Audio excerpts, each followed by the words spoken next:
walking home from the grocery in Elmhurst, the US supermarket. So yeah, this is the VV bubble tea place. I used to get my Taiwanese sausages there, but I'm so full. I don't need any of that now. I don't need a bubble tea. Oh, they got like Yunnan cuisine here. I mean, there was like an article back then, maybe a few years back before COVID, that says in New York, there's so many restaurants and places to eat that you could eat out for a whole year, just eat outside without ever cooking, and you still won't be able to go through all the restaurants and food places, like restaurants, anywhere, like a fast food, fine dining, and you could try all the cuisines in the whole world, right, for a year. That was New York City back then, before COVID. But then after COVID, a lot of restaurants and dining areas, businesses, they closed. So I'm not sure if that is still true. Okay, I hope it's still true. If I only got lots of money, I will not cook anything for a year and just eat out. I don't think that's gonna be healthy. Because like most of the food, I mean, they have Taiwanese cuisine here, Szechuan, whatever, Hainanese, Malaysian, Vietnamese dishes here in this area. And then you go somewhere in Canal Street, they got Italian food and other stuff like Mediterranean. But the thing is, they're loaded in oil, saturated. Whereas if you cook your own meal, this is the only Walgreens remaining here in Queens. I think all the other Walgreens closed, and Rite Aid. So anyway, back to the food. Eating in restaurants for a year without ever cooking. Yeah, I think that will be possible in New York, given that there are so many restaurants here.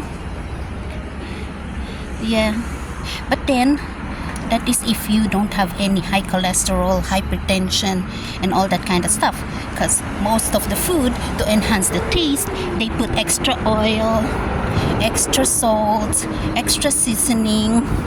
So it's better for your health to prepare your own food, right? And actually, it's better for me to watch where I'm going, because this is a busy highway. You see the cars, trucks, then later on the buses. There's a lot of buses here.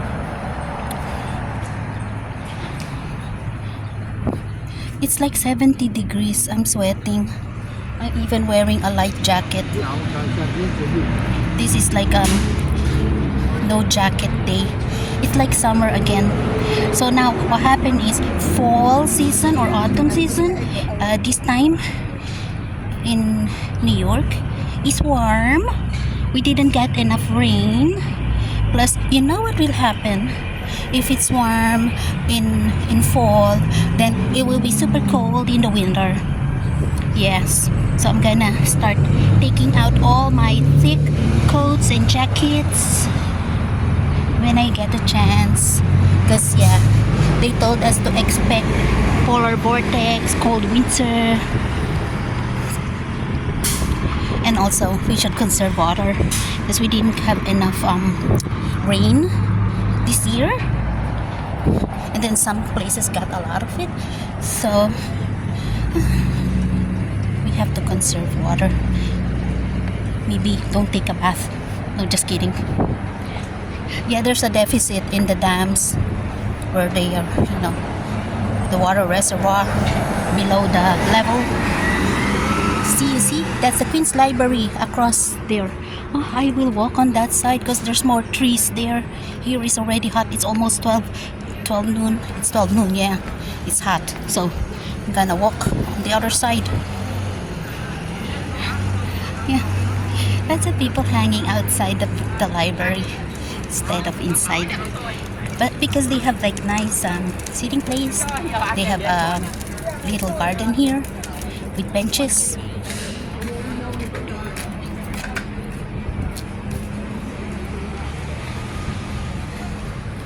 Yes. Okay. This is the Queen's Library.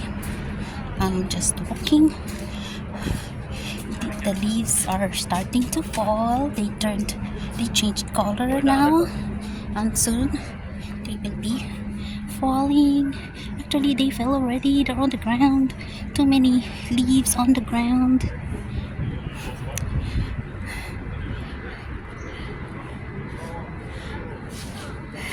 This is still the side of the Queen's Library. This library is huge. It started from that corner there. This is huge, actually. And you could see, I'm not sure if you could see, lots of books inside. Of course, it's a library. And what I like is they have their own little garden with mums, tiny mums. Fern. They didn't bloom yet. And then behind it, there's a yeah, more garden, roses there, wildflowers. You see that? You see that?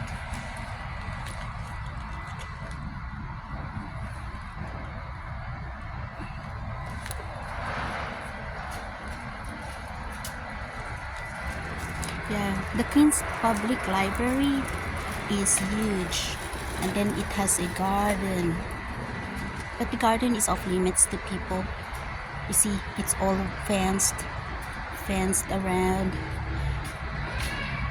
Oh, this is strange. It looked like pods. Hmm. But actually those are leaves. They just curled up by itself. Dried leaves. Now it looked like a pea pod. And then the roses are back there. Oh, they still have roses. Because roses after the summer they start falling, right? Also, but then because it's 71 degrees, they still bloom. They're confused, like me. Okay, let's walk around here. Yeah, so that's the back of the Queen's Library, Public Library here in New York. And then this side now is it's a residential building, but it's called the Continental Park. You cannot see, it's so shiny and it's against light. The Continental Park, it has a park inside, but that's for the residents of this building. And they have all this scaffolding because probably they're building stuff there. And many buildings also, they put scaffolding during the fall for the when winter comes and there's snow, then it's also to block the snow, so they don't have to shovel the sidewalk, right? Yeah, I know it looks hideous putting a scaffolding, but it serves a purpose for winter. And also maybe they're having some construction on the side of the building, that's why